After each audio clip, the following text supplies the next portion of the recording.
Hello everyone and welcome to TV20 Studios. I'm Errol Porter and today is our Black History Month Spotlight. Today we have a very special guest, Dr.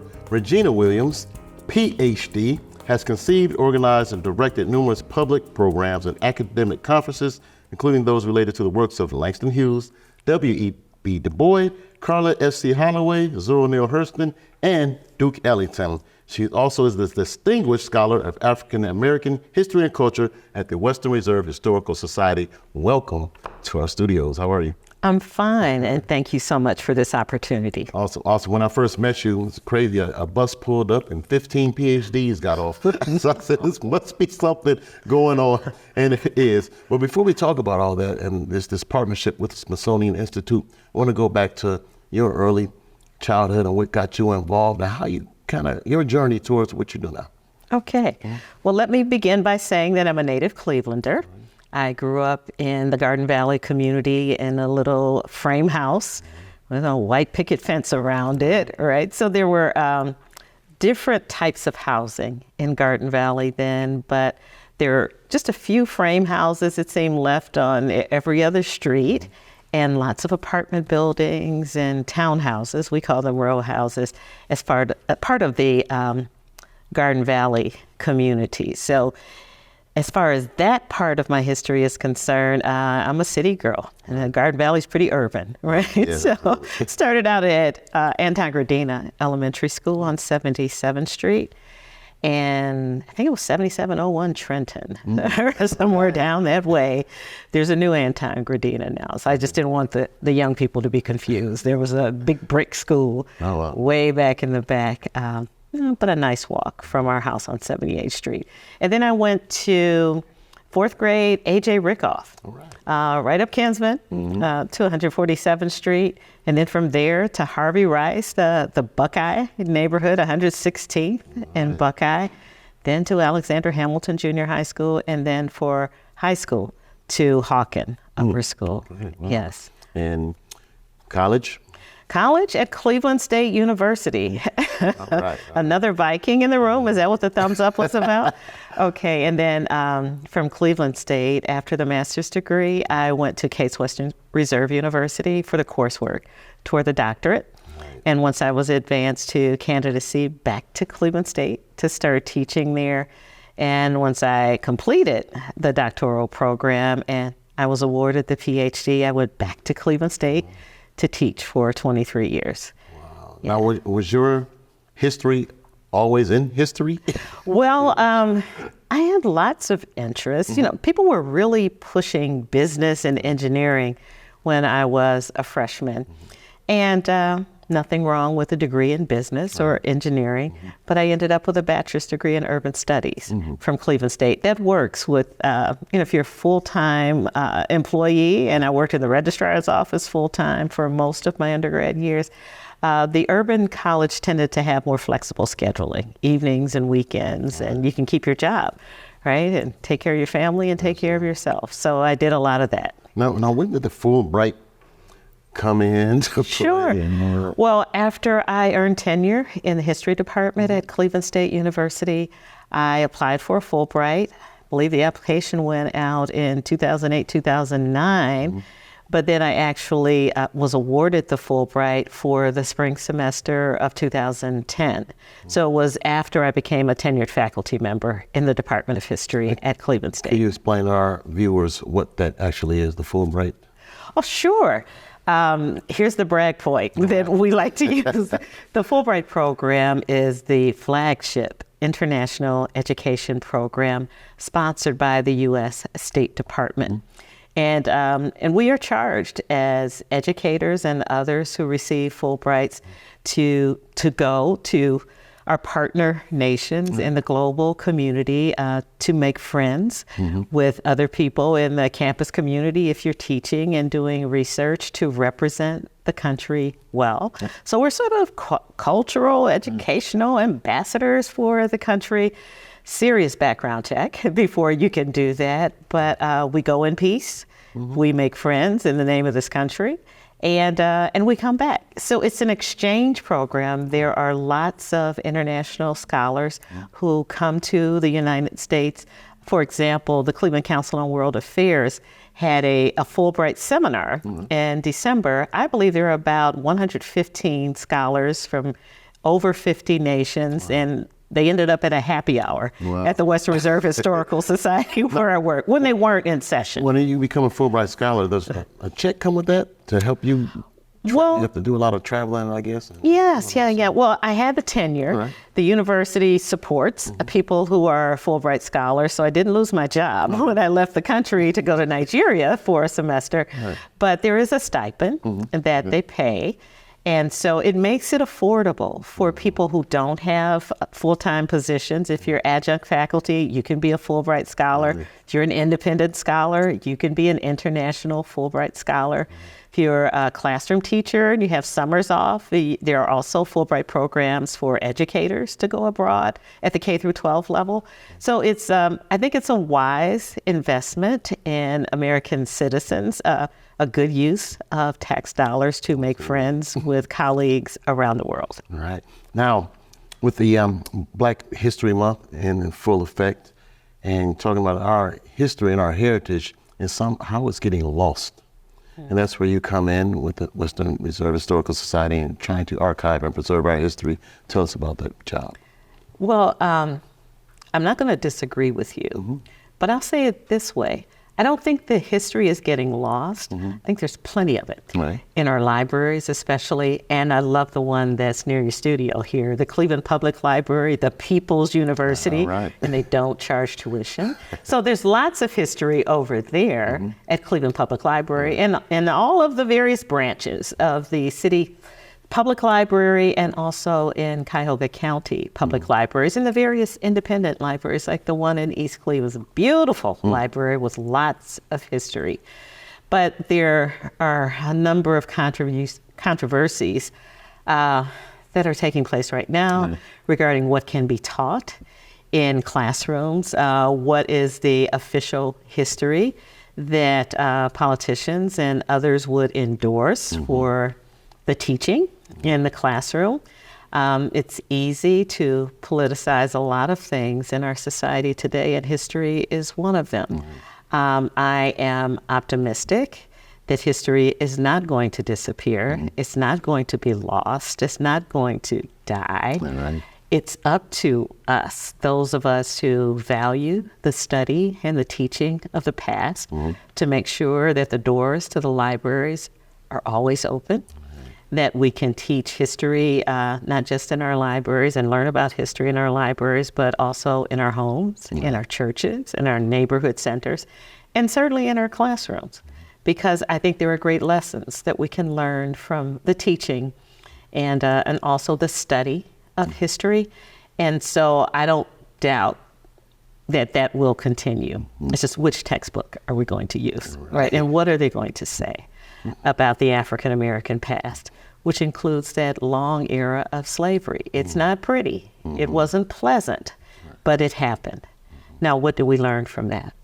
I think we can learn a lot from studying, certainly that era of the past. Absolutely. Now, when I'm walking, I'm going up in my friend's attic, and I may find something up there like, wow, what is this? This may be a part of history. Let's talk about digitizing. The Smithsonian Institute came in and they're introducing digitizing our culture. And how does that work? Well, the way that the National Museum of African American History and Culture does it is for one center, the Center for the Digitization and Curation of African American History, the Robert F. Smith Center. They use technology, of course, in this digital age. And what they do very often when they partner with a certain locality, they leave Washington, D.C., maybe they set up camp in Nashville, Tennessee, just like they did in the fall of 2023. They partner with institutions like Fisk University, but also in Nashville, this Music City, there's all these great museums, including a National Museum of African American Music. So there's lots of great music and lots of documentary evidence in the Franklin Library, for example, at Fisk University. And one of the things they did was digitize some of the correspondence for the Fisk Jubilee Singers And again, they're getting their start during the Reconstruction period in the 1870s. And eventually they will travel the world, certainly sharing Black music in a general way, but also Black sacred music for people who had never had the privilege of worshiping in a Black church. But these are concert spirituals primarily. It wasn't a huge gospel choir. It was a spiritual ensemble, a disciplined ensemble of singers, and again, taught the world to love the music that Black people had created in the era of slavery and kept alive on the campuses of historically Black colleges like Fisk. All right. Now you guys were all over the city on that bus. Yeah. What did you get out of that, and what was your purpose? Yeah, for the team that came from Washington, D.C., their leader was the center director. Her name is Dr. Regennia Williams. And got a lot out of that because there'd been lots of emails, before we actually got to meet face to face. So as far as I can tell, the first email I received with her name on it was late summer, early fall of 2022. They were approaching the 6th anniversary of the opening of the museum. So that would have been in September of 2022. And we were trying to do some type of hybrid programming where they would have something going perhaps in the Oprah Winfrey Theater there in Washington on the National Mall, and then Clevelanders would be able to chime in. So we do this long distance. Well, things got complicated. We weren't able to do that. So, doggone it, we missed that in September of 2022. But then by the early summer of 2023, I said, gee, that would have been really nice to work with the National Museum of African American History and Culture. So I went through my emails and got a long history of sending emails, right? But I found the ones from the September conversation of 2022. And I sent an email to everybody who was on there, who was in that Smith Center, 2 people, Dr. Angela Winan and Dr. Regennia Williams, the director, said, are you still interested in working with Clevelanders to collaborate on some type of historical program? And they said yes. And I said, oh, good. Can we have a Zoom meeting? And then they said yes. So we had one in June of 2023. And then came the ask, will you help me do this? Of course, digitization is involved. And will you come to Cleveland? And they said, yes, we'll be there in August. I said, well, can you wait till September? Wait till after Labor Day. Wait till the semester starts, please. They said, okay, we'll come in September. And so they came in September, the 2 of them, at the beginning of that period of discovery. And that was September 19th and 20th. And boy, did we run. Yeah. We started out at the Mount Zion Congregational Church, which is right across the way at 108th and Magnolia, right across from the Cleveland History Center, the Western Reserve Historical Society. From there, we went to East Mount Zion, just up the street a little bit. Still kind of greater University Circle area. We went there to meet with Pastor Brian A. Cash. Right. They fell in love with the complex, both the historic Greenstone Church, part of the campus, and the Bowie Education Wing, and the banquet center there. And they said this would be perfect, for the community summit meeting. So that happened on September 19th of 2023. Then the next day, we went to the Langston Hughes Library and the historic Glenville community. Had a good session there. Educators came from the community. Some of our partners from Nebraska were in town for the Charles Chestnut Digital Archive. So we're getting to the digital part now. Then that evening, we went to Third Space Reading Room in the Madison building and talked more about digitization and also things that are not born digital, like cassette tapes or postcards and paper documents. And can you help with digitizing that? And how about the photographs in the Alan Cole collection? Is that something you would be interested in? And so usually when I asked those questions, the answer was yes, because I thought they were reasonable requests. I understood that they had a nice budget, thanks to Mr. Robert F. Smith. And so, again, it makes a difference when you want to do great things and document great history and digitize some of those documents related to that history that you want to write, if you have the funding to do it. And so they do. And now, you want to know what happened in Cleveland? Absolutely. We'll tell you about that. Is it right now, or shall I come up right here? Right now. Let's go.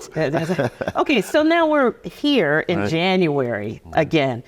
They promised us in September. We're leaving, but we're coming back in January of 2024. And oh boy, from September through mid-January, the Smithsonian is coming. All right. And there were lots of people who partnered with us.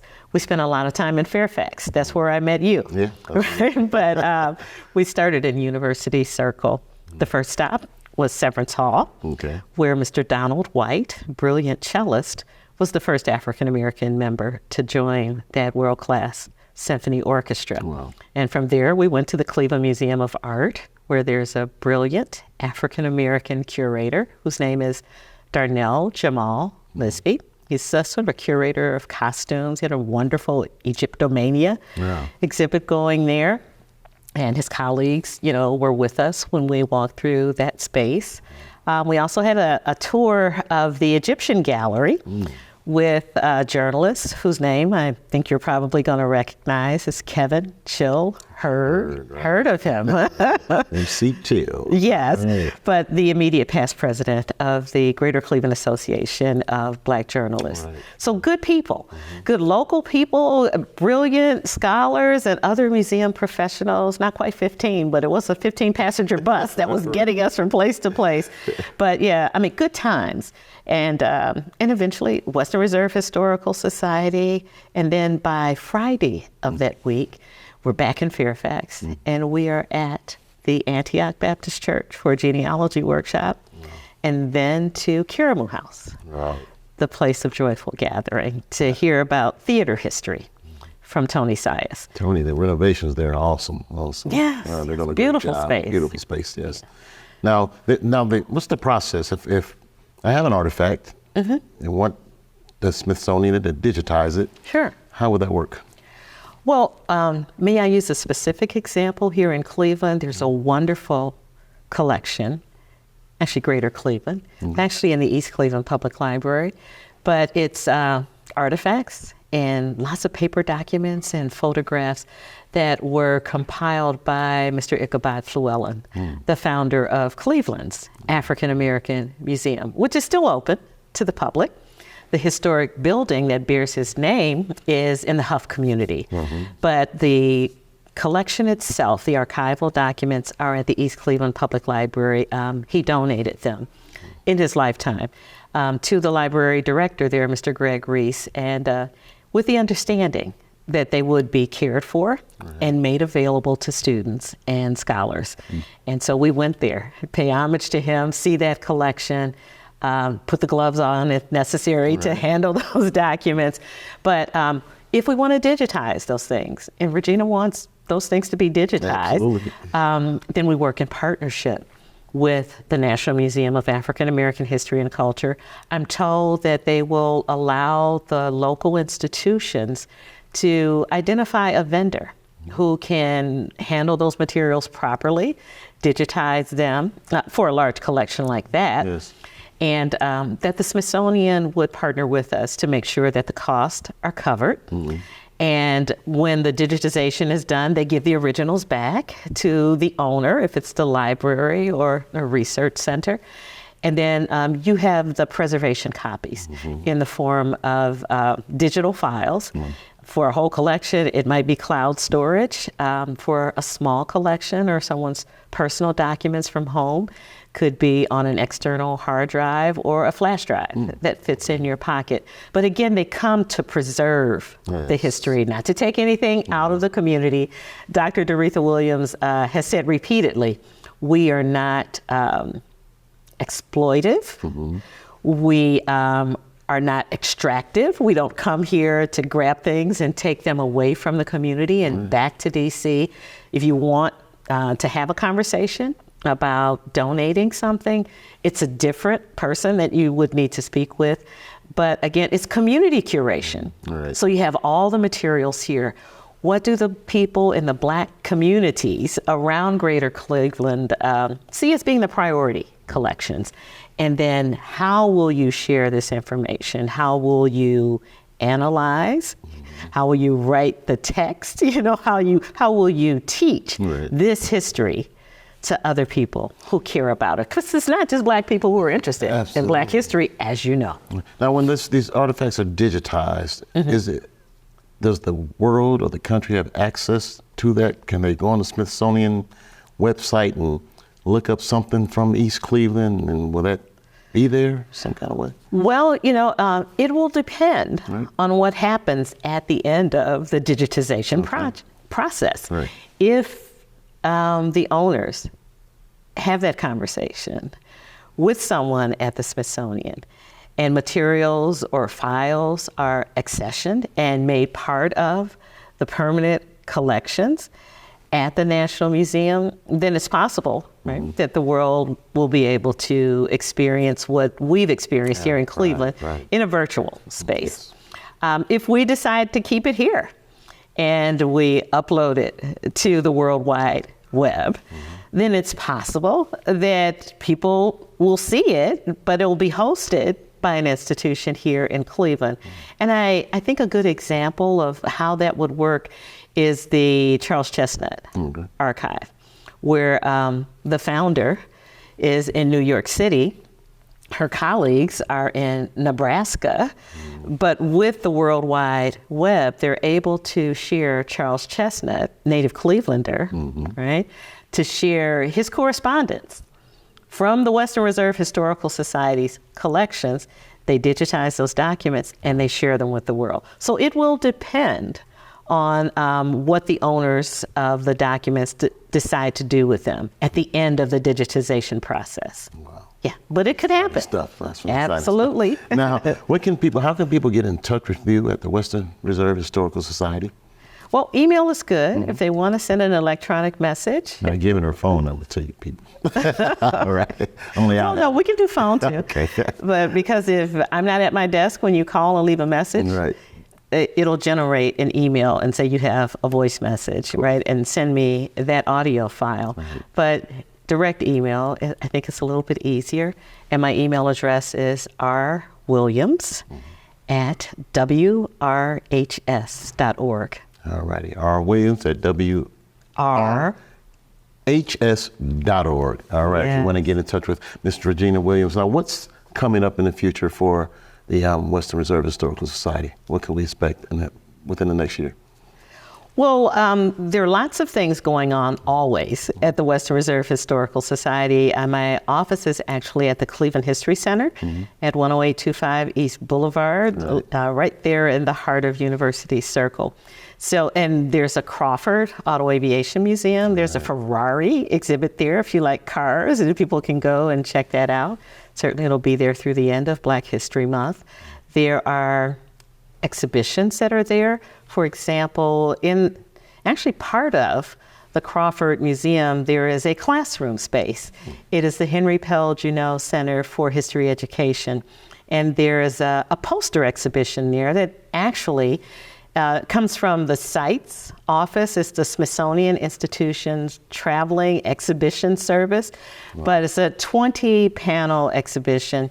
And the title of it is A Place for All People, introducing the National Museum of African American History and Culture. So I would be happy, right, if people went to see that while it's in place. And when it comes down in March, we're going to tour different neighborhoods in the city of Cleveland, in libraries and community centers and churches, wherever there are tables that will host the tabletop display of those posters. Very lightweight on foam core board.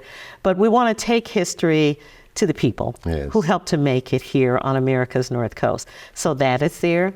There are costume collections. In time, the library is going to reopen, we think, by the fall of 2024. And then people will be able to go in and do their own research in the archival collections that are there. But there are digital collections online already. So again, 24/7, 365 days a year. You can go to the website for the Historical Society and check out Digital Cleveland. Starts here. And it's really nice, to have history on demand, whether Absolutely. classrooms are open or libraries are open or libraries that are research libraries and no circulating collections, you can find it online. So that, I think, is a strength for digitization at the local level, state level, or the national level, that we can share this great history with the world without them necessarily being in Cleveland. Absolutely. A wealth of information from Regennia Williams. And thank you so much for joining me today. It's been awesome. pleasure. And listen, everyone out there, help preserve your Black history. Get in touch with her at the Western Reserve Historical Society if you have any questions about how to do that. And once again, I want to thank you again. Keep up the great work you are doing. And we can't wait to have you back to discuss a whole lot of other stuff in about a year or two. About a year. Okay, There's a lot so I going haven't on. worn out my welcome. You have not. You will be back. Thank you. All right. Appreciate it. Thank you. Hey, Black History Month is in full swing, and City of Cleveland TV 20 will keep you abreast of everything that's happening. Thanks for joining us. Thanks again, Regennia Williams. I am Errol Porter. We are Cleveland.